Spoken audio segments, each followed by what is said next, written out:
Welcome to Two Black Critics with Marvin Mason and Mark Sneed. I'm Mark Sneed, and that's Marvin Mason. all right. Well, we're going to spend a little bit of time working on the writing craft.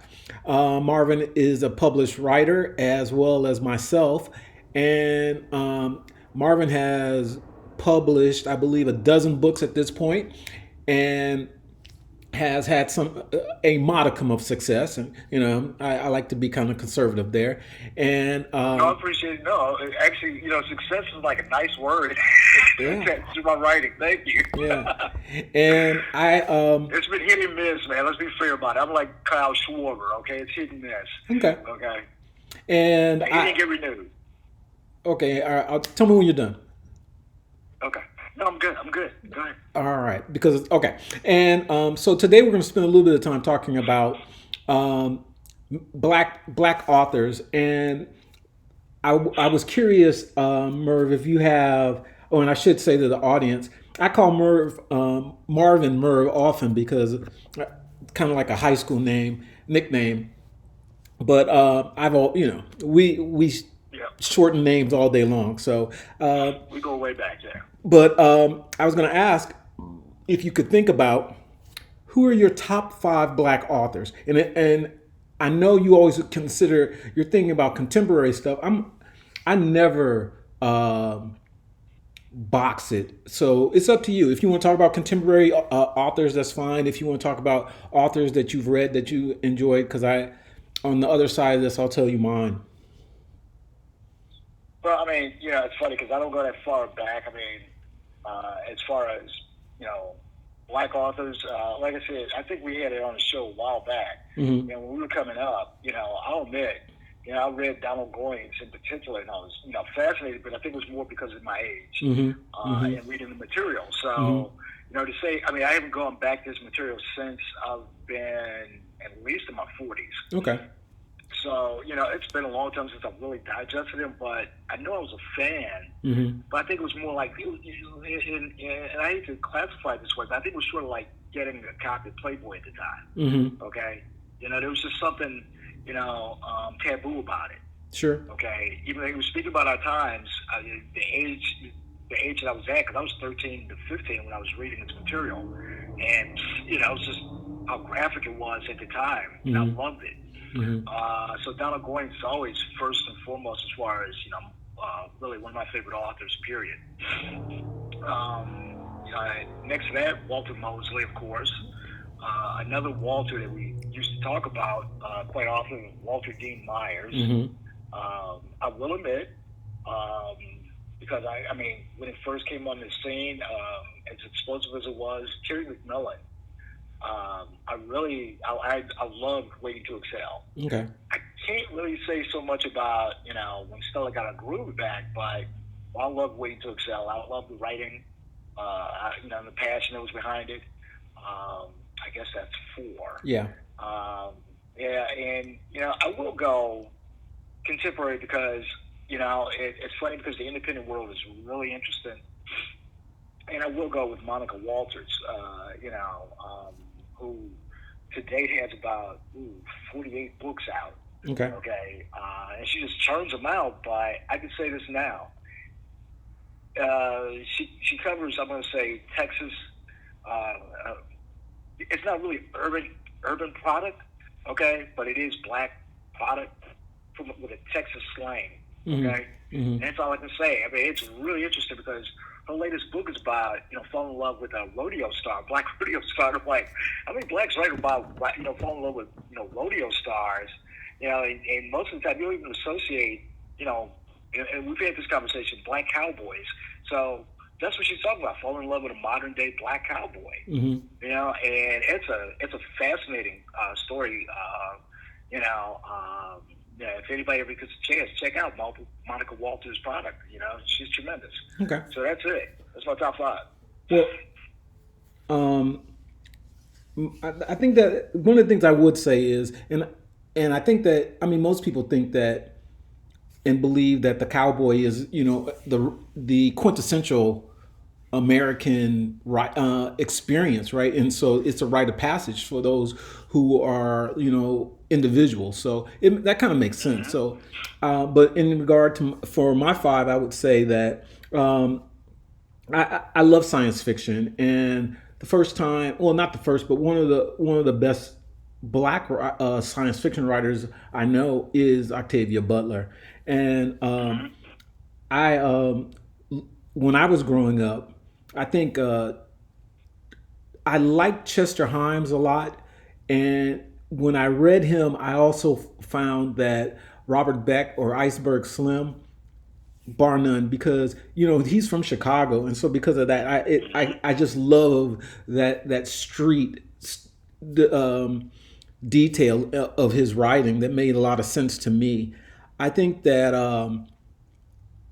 I do appreciate Ishmael Reed, and Hmm. I think I told you last and to read W.E.B. Du Bois' science fiction piece called Comet, and I mean, I just find that there's a lot of great black writers who aren't being heralded. And I just want to add one more is Colson Whitehead, who he won the Pulitzer, and I just think that a lot of times people like that are amazing, but I don't think I hear very much about them. And I agree with you. it just is to me sad that if, like you said, it's interesting. You named in your five, three of them were women, and for me, I have one woman, and not that it's not like it's a comparison or a kind of. I said it wrong. Two of them were women, but for me, I just think that the black male has been kind of like suppressed in terms of their our viewpoints and our story, and it's easy Hmm. to listen to a woman but miss out on the black male's experience. So that's all I got. I have to agree with you about that. No, I don't want to say it's depressing. It's interesting to see, even if you look at the charts, especially in the African American, sections, let's say on Amazon, um, that the charts are dominated, really by women Yeah. or anything else. Mm-hmm. Okay, and I don't have a problem with it, but what it does is gives you an impression because it's only going to the top 100. But it gives you the impression, number one, okay, that there are no guys out there writing. Mm-hmm. Okay, and there are a ton. There are a ton. And there are a few who've actually cracked through. Right. There are a few like Quan who Mm-hmm. have a following, or Omar Tyree, Yep.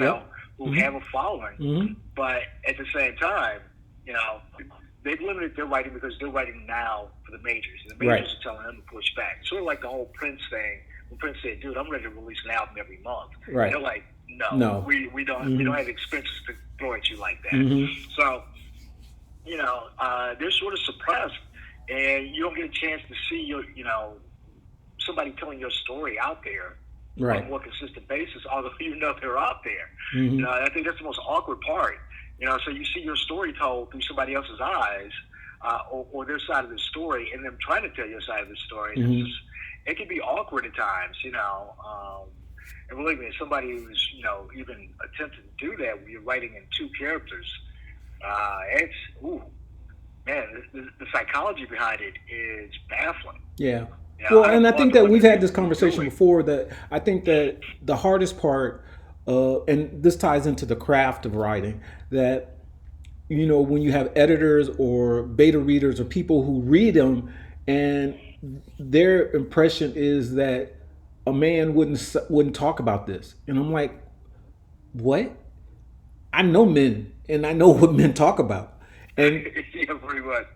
and I just think that the authenticity in their mind, because if you have a woman dominated genre, and most of the writers who are succeeding are women, because you have women literary agents, women who are, again, we've used this term over and over, gatekeepers, that to get to the majors, you have to change your style, change your tone, change your heroes sometimes, because where's the romance?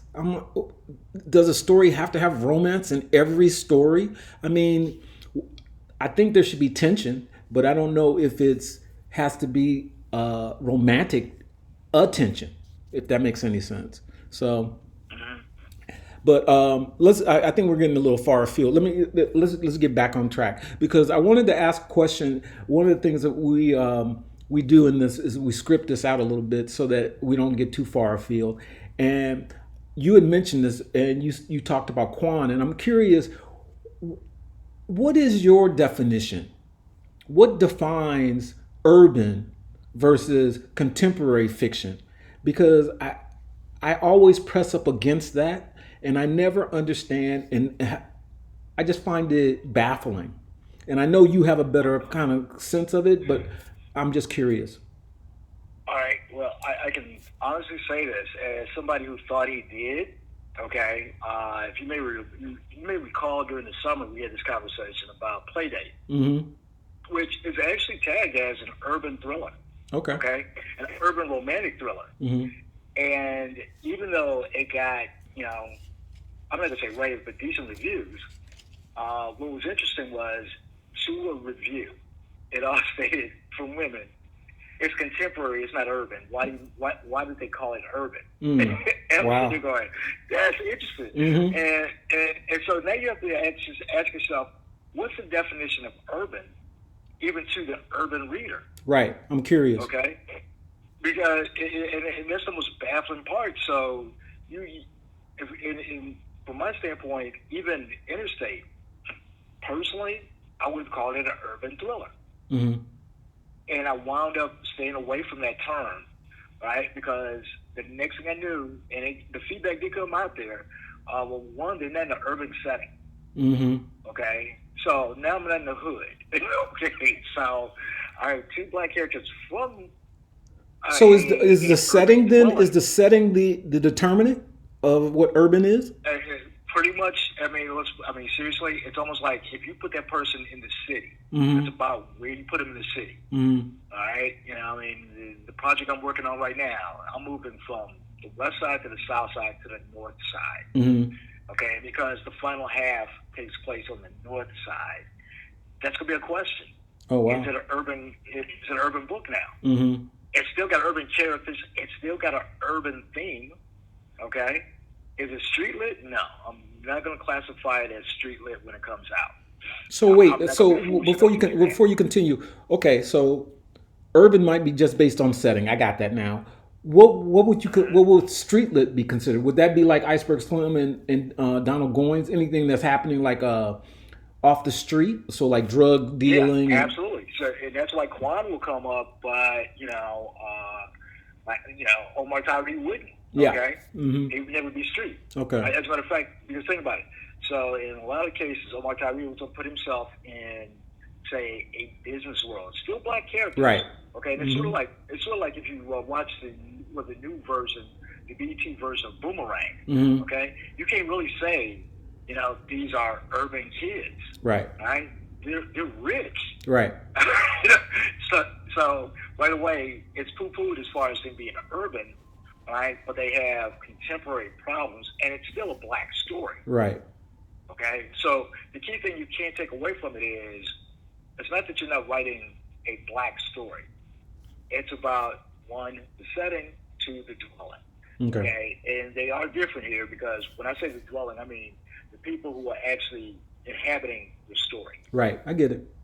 Okay, so that's the key thing, and we've talked about this because my intent for 2021, if not 2022,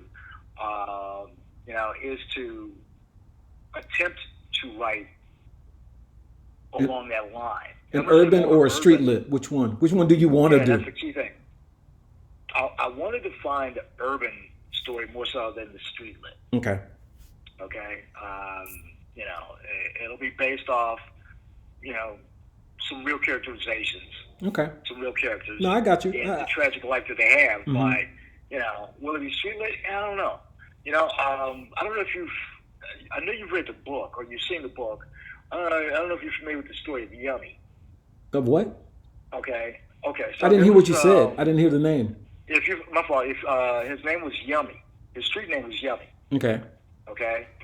It's a Chicago story, and it happened in the early 2000s. actually late '90s. Young man who, yeah, basically a kid who got caught up in the gang culture, and his own gang off him. Okay. All right, because he got, he was a soldier. He was a true soldier, but he got a piece of the power. Okay. Okay, and we know Well, he was but killed at I but 14. I And there's guess an actual graphic novel on him. but I guess But I'm a little lost on the point. But I think that okay, great. But why'd you bring it up? Why'd you bring up Yummy? because there is a version that's about to be made on his life, Okay, but right? And I I'm asking you to tie it back into you because you said you were interested in doing an urban yeah, novel. so basically, there's a character just like that who also came from the Chicago streets who I'm looking to cover. Okay. But I discovered that what I discovered in my research and my preparation is just covering the character will not make it street lit. It'll Really? make it urban, but not street lit. Mm-hmm. So I have to figure out the characterization to make it street lit. Okay. I understand where you're going with that, the question. Um, and the graphic novel itself is not looked at on Yummy. It's not looked at as a street lit piece. It's looked at as an urban contemporary piece. Okay. Well, I Because get it. the way it was Let me handled, let's okay, I got it. So now I think I understand the differences. So and so 2021 your hope is to do or complete a urban novel. yes. Okay. And because I almost as you were explaining this, I was curious because I'm you know you and I both grew up in Chicago, and so to me, most of those street stories end up in death, man. I'm like, I don't know if I really want to write a story like that, but I mean, that's what people. If that's what people want, I guess that's not what I want. But I wonder. But we know a lot of them end with death, but not necessarily the death of the protagonist. No, I get it, but I'm Right? just saying. I And mean, that's the funniest part to me. It's like these are love stories, right? and the craziest love stories to me. All right, because in many ways, and I think even the writers are amazed. How can I say this? It's not a lack of understanding or knowledge here, but a lot of them don't realize how, for lack of a better term, how Shakespearean a lot of their Yeah, stories are. I thought that almost You can immediately see as you were King explaining Lear. it. Mm-hmm.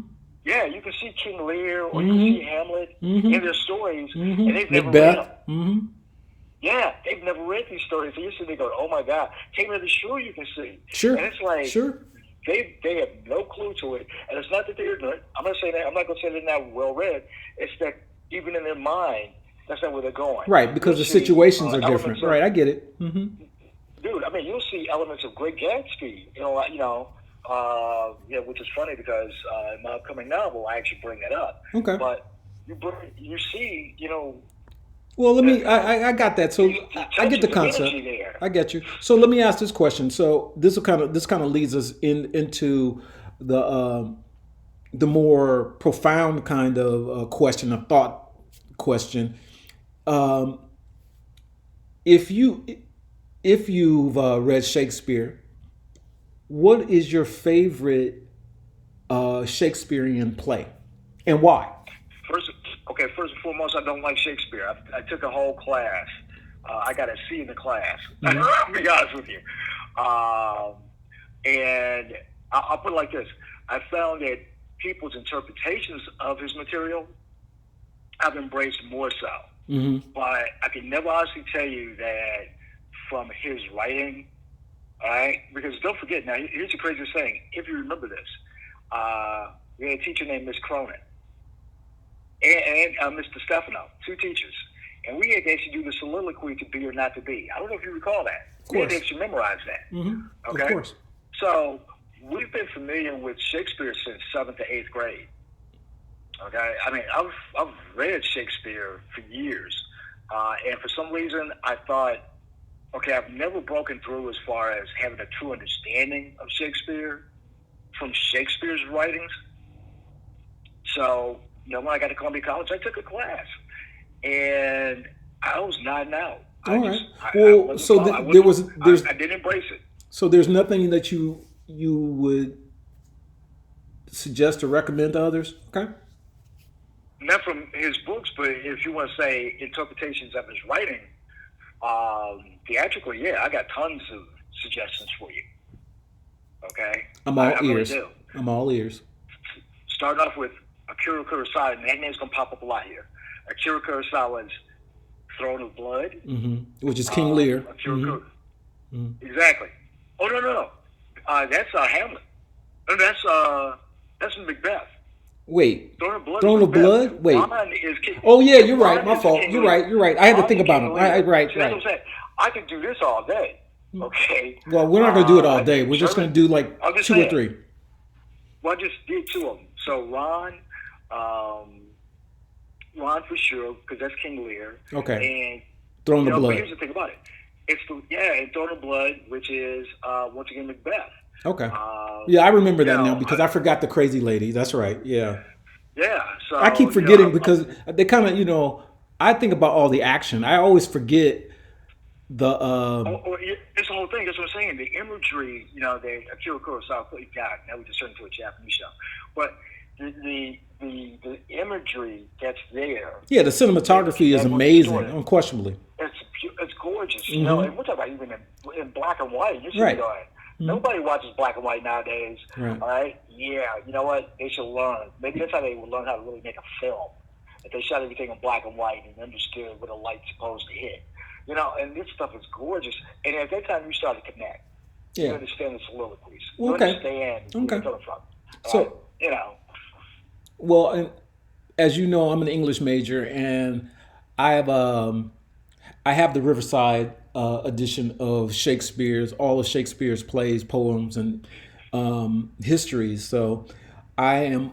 I don't know if I'm an expert. I wouldn't never suggest I'm an expert, but I've read many, and probably my favorite has to be Hamlet. I don't think that.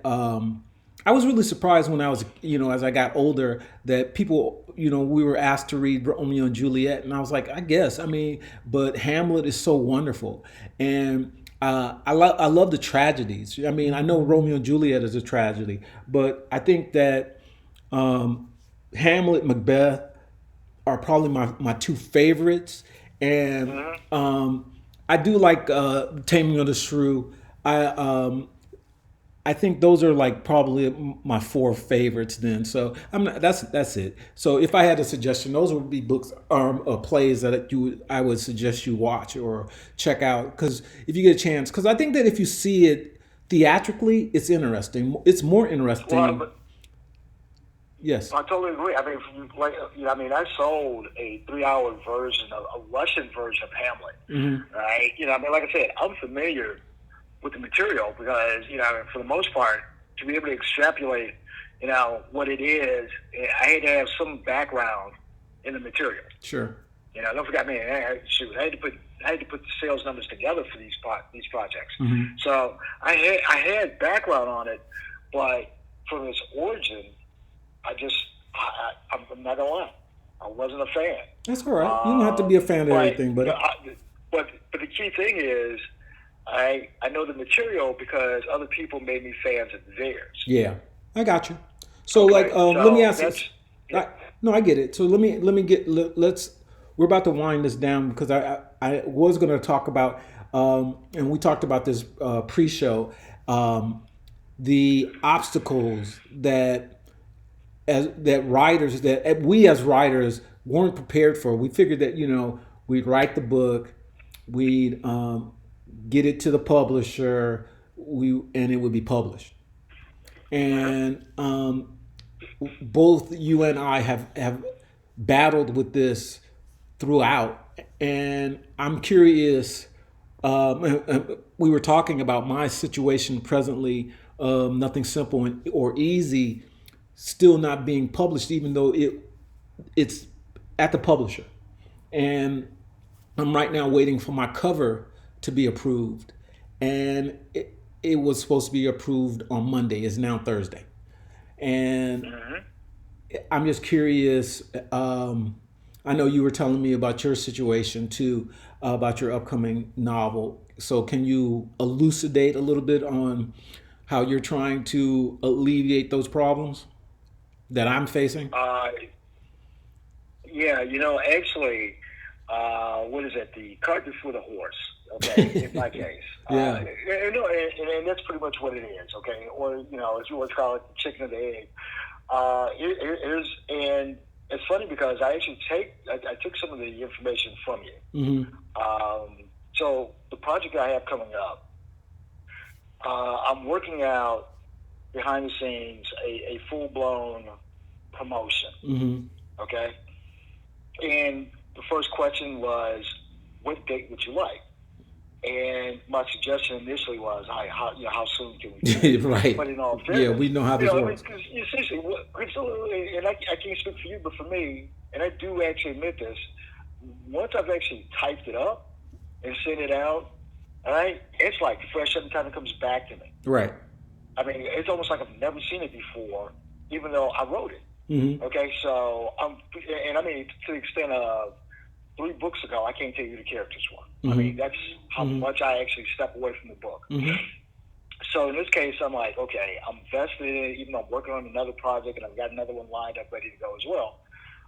Let me really walk this through. Let me walk the whole process, and there will be no hiccup Hmm. from my standpoint, okay? And that's not me being arrogant. That's me understanding going a whole year of 11 books, Right. And also okay? understanding the process. Exactly. So whether it's my first time talking to a party right now, doesn't matter because I already know what to anticipate. Right. And I have an idea of where the holdup will be. So I'm trying to take the steps so that at the end of the day, and there's a person who I've talked to you about before. His name is Jay Brinkley. He Hmm. pretty much does the same thing. Hmm. So he is sitting on completed, greenlit product. Hmm. Okay, when I say greenlit, I mean he's already gone through the vetting.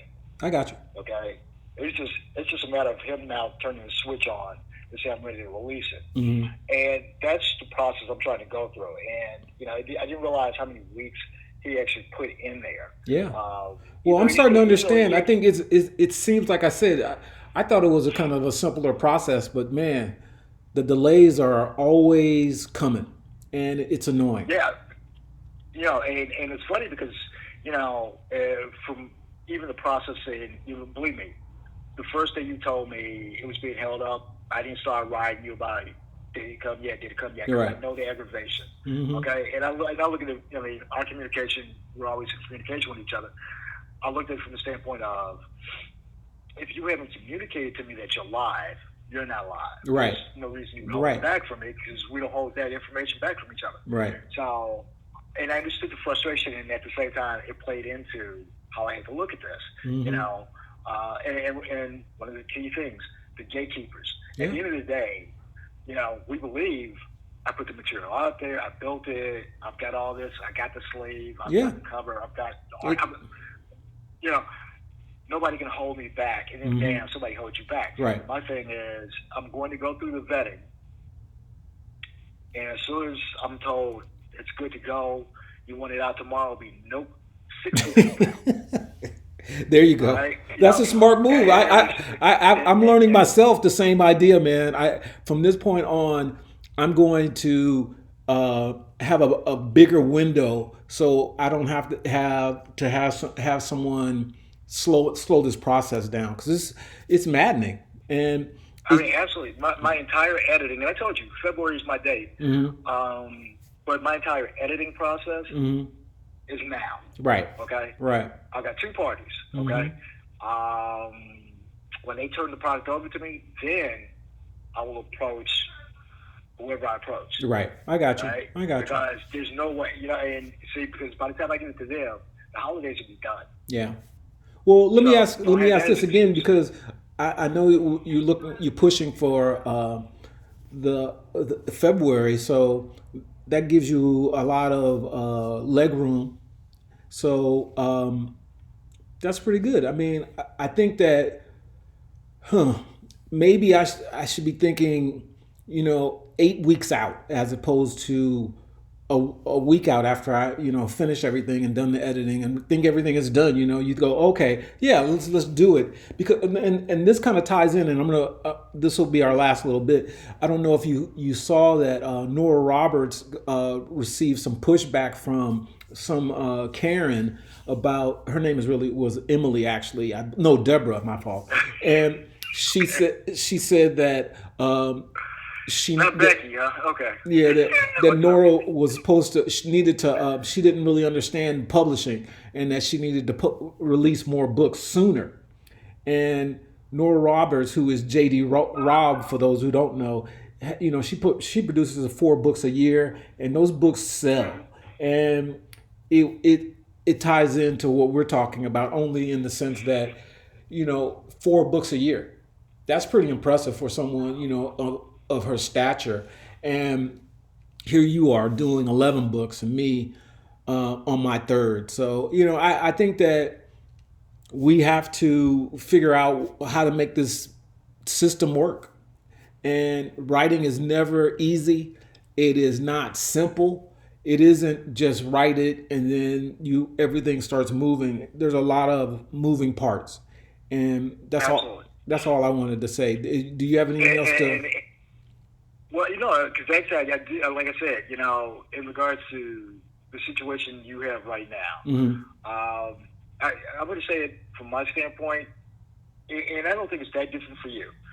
The one thing I know is while I'm going through this process, like I said, I've got somebody beta reading it. I've got Mhm. somebody editing it right behind it. Mhm. I got all the time in the world to prepare for the next project, Right. which I'm currently doing. And I know that when I start putting that one in the cycle, I will already be invested in the next project. Okay. And my cycle will go that way, Okay. right? Because it makes sense to me. Because let's be fair. I mean, if you and I were with one of the top 5, Mhm. they're calling the shots. But at the same time, what's going to be funny? And all you have to do is talk to one of these guys who belongs to a major publisher.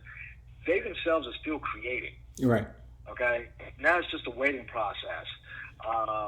Because they schedule you. Yeah. Exactly. So you sit there, and if the project hits in a particular way, you've got a kind of sort of open end, right? They don't necessarily want the next project. Yeah. They want the project that's going to be attached to that project Right. now. Right. And it's like put everything on hold, and it's like no. So I can appreciate anybody who releases 4 books 4 books a year for a major. That's huge. Yeah. Because in most cases, Mhm. they have to do one of 2 things: go under a pseudonym and get creative ability to release, somewhere else, or under maybe another division of a publisher. Right. I mean, let's think about Richard Bachman. Mhm. Okay, which is always. I mean, when Thinner came out, you sit there and go, Richard Bachman, why does this writing look so familiar?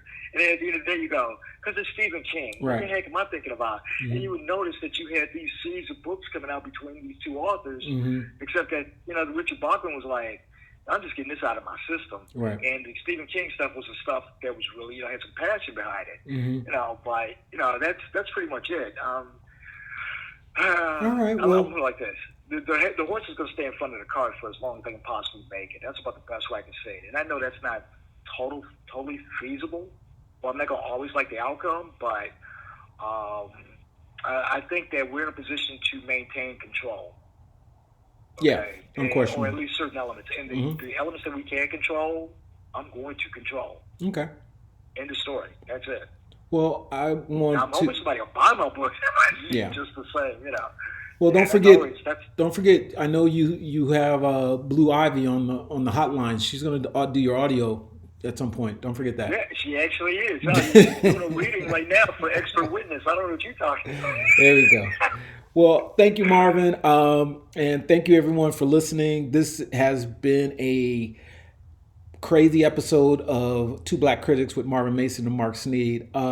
Got anything to say before we end, Merv? Oh, I forgot. Merv, do you want to throw out birthday wishes, holiday wishes? You want to tell anyone? Kwanzaa is coming up. I guess I don't know for you. You always want to tell Well, I something. mean, no, actually, I would do it, except that it wouldn't qualify here. I was going to say it's 22 days left to, All right, well, thank you. It won't be by the time you broadcast that. Right. So, Thank you. No problem. All right. Well, thank you again. I hope you enjoyed the listening of the episode. Questions and comments are always welcome. Thank you so much. and we're out of here.